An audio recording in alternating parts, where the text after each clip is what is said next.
Well, radio entrepreneurs, and my name is Jeffrey Davis. And what I like to do is talk to entrepreneurs, find out what they're doing, hear about their businesses, hear about how they're adapting to this economy. For me, it's actually the best thing for my consulting firm. Talking to 6,000 entrepreneurs, I get to learn what's working, what's not working. And, this next guest is a serial entrepreneur with radio entrepreneurs. That's what I wanted to say. Sort of someone who's been on the show before. Pam Oliver, owner of Horizon Business Valuations. Welcome, Pam. Welcome, Jeffrey. Thank you for having me. Thank you. Pam, with COVID, with divorce going up, with a lot of partners and businesses fighting more than ever before, I've seen that. Business valuations, to me, are more important than ever. Estate planning purposes, things like that are going on right now with an election coming up. How's your business? All good points, all factors that are affecting my business. I am extremely busy. A lot of my work tends to be in the divorce area, and it has been for since its inception, actually. Probably about 80% of my work is in the divorce setting, so it's a litigation setting. So I'm very busy in that area, but as you also pointed out, the estate and gift tax areas, people are planning, with the upcoming election, the potential for tax code changes. They're thinking about gifting business interests, which also requires a business valuation. And then you have the purchase and sale of businesses. So, the my market of business valuations are very busy. I've seen some valuations in the past. I remember in the last year I had a argument with a business valuator for one of my clients. Are you having to look at businesses a little differently today when you're valuing them? They're very much, my job is very challenging in this COVID year, just because of how many industries and many businesses have been affected by the COVID pandemic, both positive and negative. There's businesses that are thriving, right? Their sales are, higher than they've ever been. And then you also have those businesses that are suffering dramatically. Business valuation, it's forward-looking.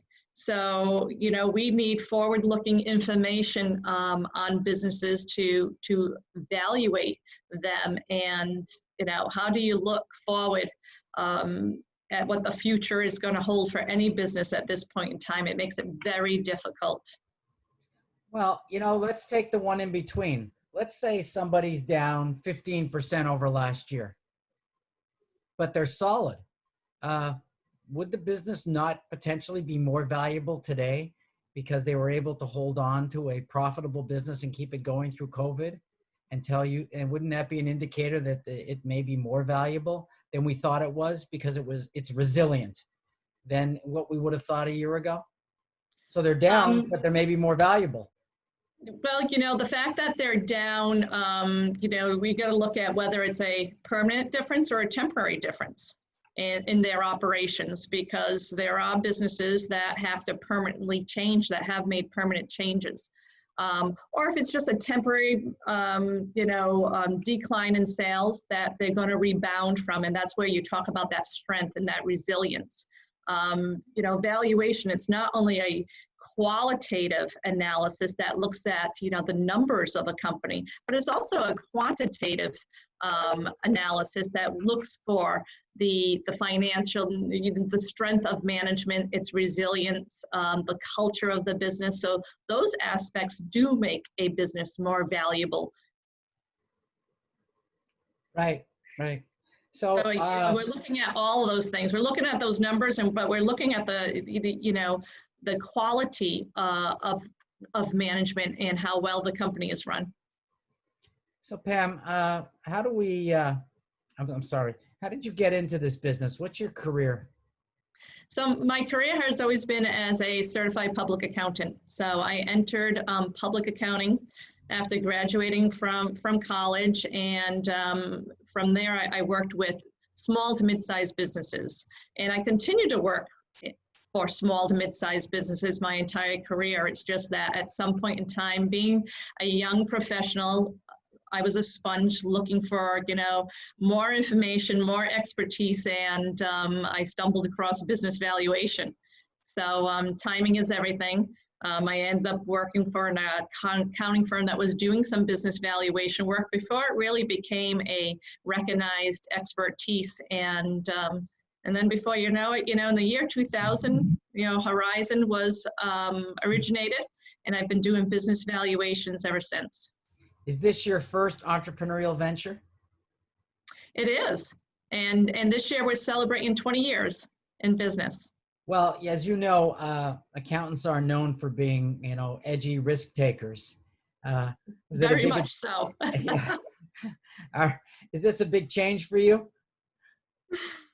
Like I said, I've been around for 20 years, so it was a big change 20 years ago. But now I'm certainly accustomed to it and thrive in it.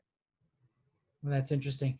And do you think that the industry is going to be changing at all, moving forward? The courts are closed, valuations usually become part of a big litigation. I know it's part of divorce. Do you think the industry is going to continue to change, technology?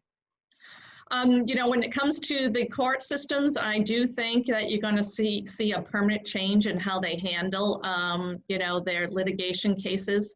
I haven't had the pleasure of testifying this year, post or during the pandemic, but they're doing it by Zoom, which certainly is interesting. I do have a matter coming up for trial at the end of the month, whether it happens or not, but I'll be testifying by Zoom, which, like I said, it was going to be very strange and interesting.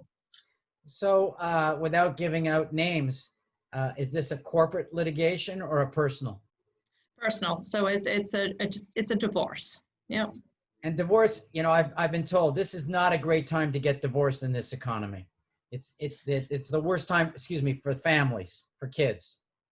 Well, I don't think there's ever a good time, quite frankly, for a divorce. But financially, it's a difficult time for divorces during this pandemic year. Yes. All very interesting. Pam, as the owner of Horizon Business Valuations, I'm assuming that people would like to find you and learn more about your business. Do you have a website? I certainly do. It's Horizon, spelled Horizon, B as in business, V as in valuation.com. Not to be confused with Verizon. No, I don't think. No, I get that often. People will hear Verizon, so that's why I spell it out. Well, I'm not even going to go there. To me, it's Horizon. There's the one and the only. The one and the only with Pam Oliver, the one and the only. I thank you for that. And I want to remind everybody, this is Radio Entrepreneurs.